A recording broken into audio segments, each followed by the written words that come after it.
Hi everyone, I'm Angie, partner and marketing VP at CROING, a women-founded and women-led creative agency. And today I'm thrilled to welcome you to another edition of our newsletter, Women Who Network, Stories of Connection and Success. As I always say, networking has played a key role in my career, and I have found through many conversations that it is an area that many women still don't feel confident in or need a little push to be encouraged to explore further. At CROING, we're motivated to inspire and empower women to feel more confident in networking, and we believe that by sharing stories and experiences, we can encourage them to connect and grow together. So I'm super excited to introduce our special guest today, Julka. Thank you so much for joining us and for being a part of this initiative. I'm confident that your story will motivate many women to embrace networking with more confidence. Please let us know more about you. Can you introduce yourself to our community? Hi, Angie. I'm very glad to be here. My name is Julka Villa.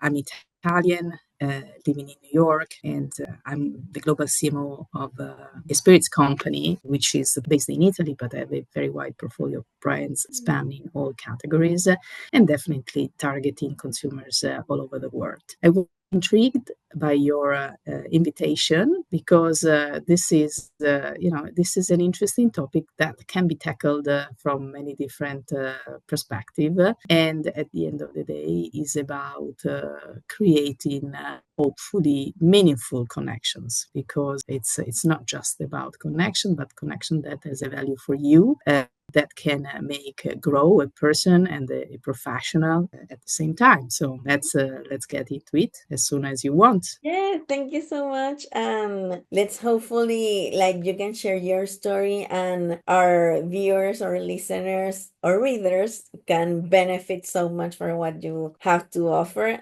And let's start. So, when did you start networking and how has your perspective evolved from when you first started to now? First of all, I would say that I don't see networking as a mechanical activity. I think that if you think about the word itself, it refers to create a net of connections with people. So I think that each of us starts such activity when we are kids. Yes, because we started, having our friends and knowing and spending time with friends of our friends. And I think it's important because we start, exercising and practicing our social skills. The power of networking is probably a late discovery for me, in the sense that, in the first year of your career, you really work hard to build yourself, your skills, your capabilities. And yes, of course, you spend part of your time,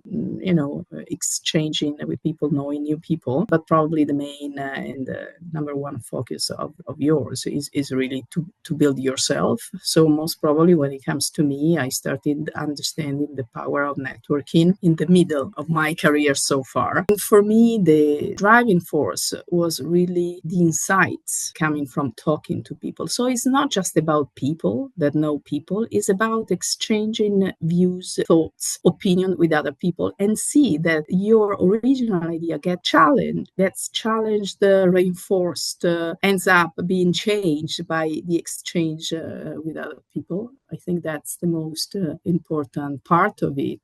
So I believe that networking is really trying to get in contact with people that can help yourself to become someone better and stronger and more insightful. Again, I have to repeat myself, it's not a mechanical exercise by any means, also because it takes time. If you want to do it well, it takes time. So my suggestion is, don't try to go to every event trying to know anybody or everybody. Try to be intentional. Try to understand what kind of subject you want to deep dive into. What's missing in your, entourage of people. What industries you want to know more about. And on the basis of the answers you give to these questions, start understanding where you can source new people and again, once again, new insights. That's amazing. And I think that it's not because I always say that you need to know what your goals are and what do you want to achieve when you go to a networking event or when you're building a network. But it's also part of those goals are not only professional related or business related. You also can have something like being able to improve an area of expertise, of being able to gain insights. And I think that's pretty valuable. I myself have gained so many amazing insights, tools, and tips from all of the women that I've interviewed. So it's really cool to be able to see that way and do that. So my next question is, what do you do to establish genuine and meaningful connections when you network? What I generally do is to try to be as authentic as possible when I go to an event and I start talking to other people, right? I think that authenticity is important. To establish authentic relationship. You have to be authentic and genuine in first place. Again, it's all about being intentional, but also it's a matter of being curious and open to learn and to understand and possibly to listen to what other people have to tell you, and curiosity and openness are super important, because you might go to an event thinking that you will learn about a certain thing, and then you discover that you go home with insights very different from what you were expecting. Again, but if you are not open to listen, there are people going to an event with just one thing in mind, and if they don't get that specific thing, they just leave, or they go home a little bit frustrated. It's time, so try to get the best out of it. Either is an idea or a person, or a conversation that will lead to further conversations. Thank you so much for that. And what's the most unexpected opportunity that has come from a networking event or connection? Well, recently I was in a one-to-one networking moment that was not particularly,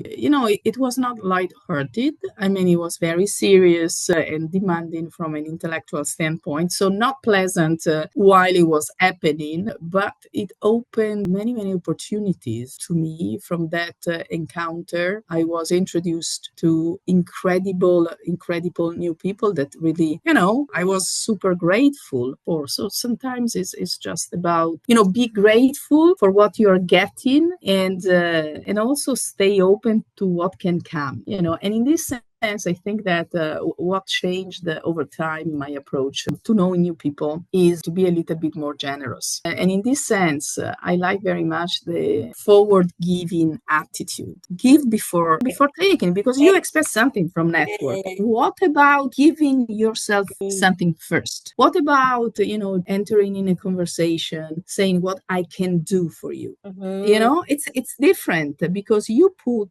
also beforehand your connection, your knowledge at disposal of other people, which is also a very interesting approach, because generosity, I think, calls and invites to generosity, and this is something that probably is very supported by experience, by time, by knowledge about yourself and the other people. No, I love that you mentioned that, because sometimes, I mean, our listener, readers, or viewers think that there is nothing they can offer to the people that they're meeting or networking with. If you're starting to network, there's always something that you can offer the people in your network, and search and do a self-awareness moment, create this moment for you where you learn your skills, your capabilities, and even, a word of encouragement or your own connections to other people are enough. But it's really important, and we've heard it time and time again, in order to establish these genuine connections, it is important that you start by giving, your personal thoughts, your insights, your journey, and start creating this network based on that, and not only professional achievements, or it's really important for you to be able to do that. And another question, do you have any favorite networking events or communities, because we'd love to have your recommendations? I don't have a specific event or a specific community, but definitely what it happens more often to me is to meet people that A do my same job,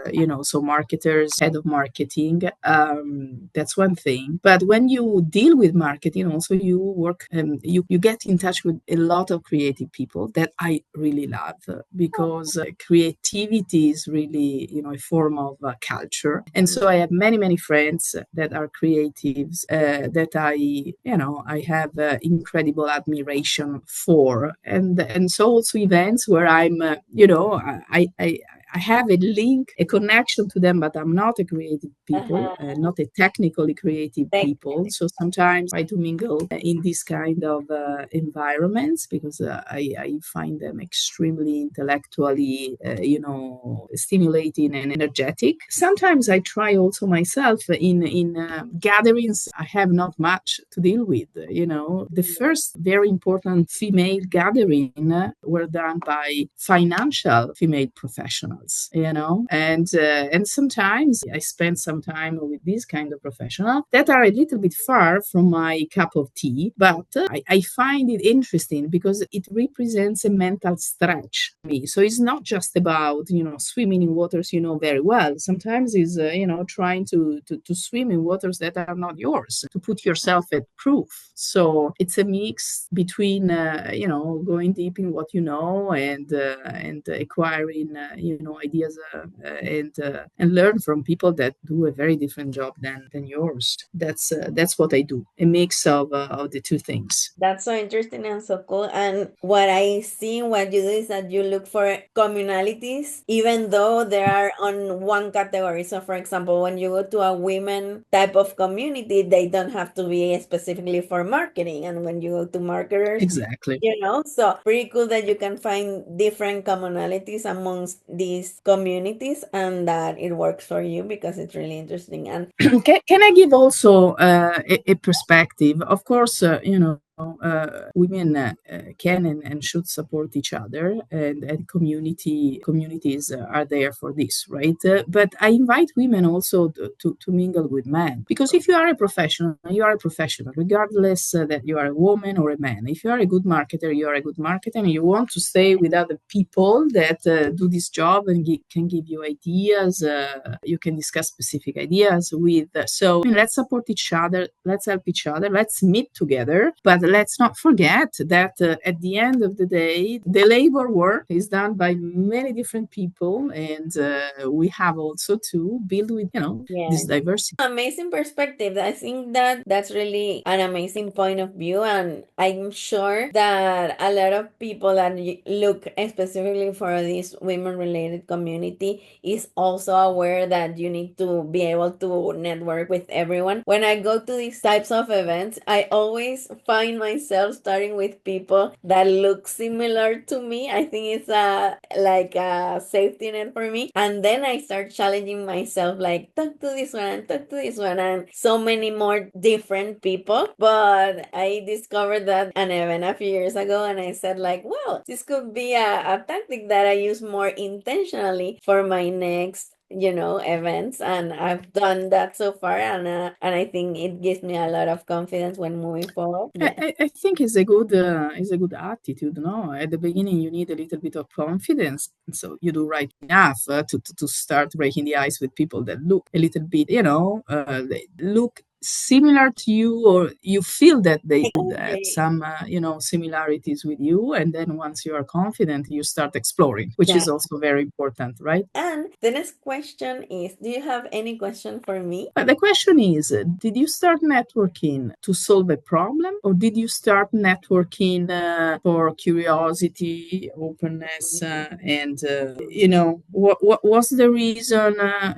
Solving an issue, or just adding to something you already Yeah. had? For me, I've had both. So since I was little, I was sort of a people person. So for example, within my classroom, obviously socialize with people. When I started a university, I started talking a little more with my professors to get their point of view on something specific outside from a specific subject in their, curriculum. And I started getting these different perspectives there because when I was at university, I have moved from my hometown to the capital of my country in Venezuela. So I was in Caracas and I didn't have any friends. So I started there and I started mingling with people. And I love, what you could call a little town girl, a small town girl. So when I started in this huge city, it was for me like an eye-opening experience. And it was something that I was aiming towards when I was in this small town. So it became a huge driving force to me. And at the time, I did it to explore,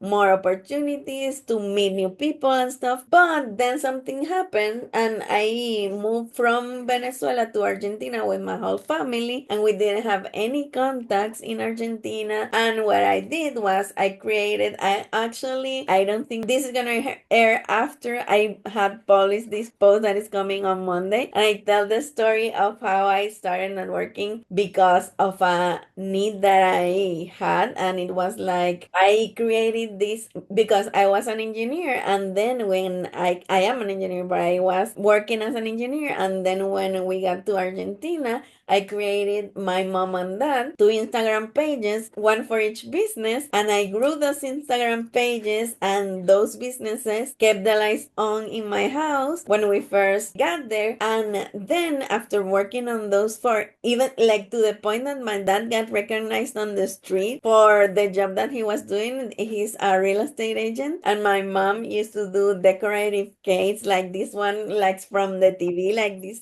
huge cakes, and it was so cool. And my dad, worked a lot and to start, and now he's in this big real estate business. And my mom is now actually working at CROING as in the finance department, and we've grown so much. We were able to work with her, and it has been an amazing journey. That's when my sister called me and said, like, you need to come work with CROING. We're creative, we're marketers, and you are too because you created that from scratch. So that's kind of what my two sides of the story have been. So thank you so much for your question. Last question. What advice would you give to women who are hesitant to engage in networking? I think that there might be different reasons why women are hesitant. I would say, first of all, try to understand what you're missing and what you should try to get for your job, for your personal life satisfaction. And when you understand what would make you either more effective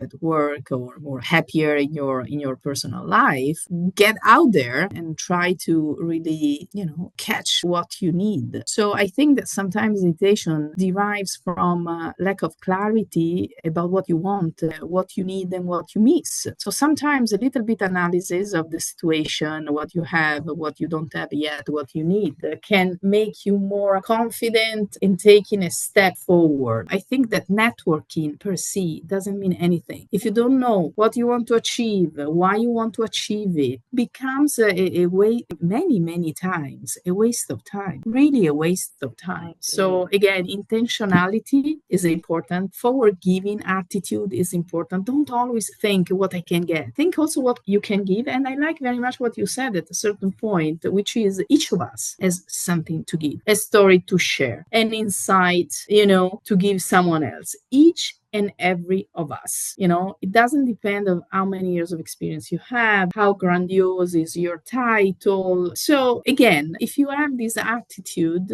you can really generate a very good energy around you. Something can get back.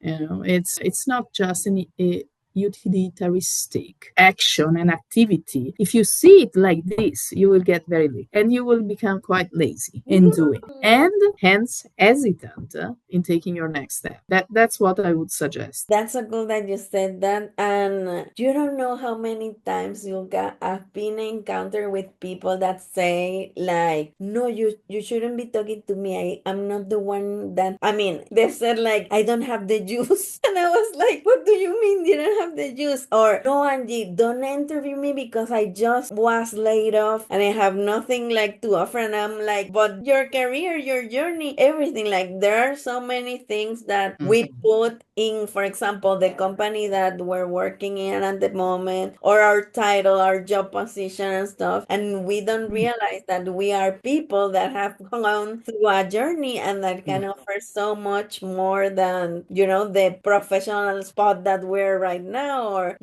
and for me, it's really important to share that and for everyone to get together and find value in each other and in ourselves. I think that it's really important. So thank you so much for sharing your incredible insights with Thank you. us. Absolutely. It It's was a pleasure. so inspiring to hear how networking has shaped your journey. And to all of you listening, reading, or watching, remember your network is your net worth. Stay tuned for more inspiring stories in our next edition on Women Who Network, stories of connection and success. And if you want to be part or propose someone for this space, please email me to angie@croing.com. Until next time, keep networking and growing.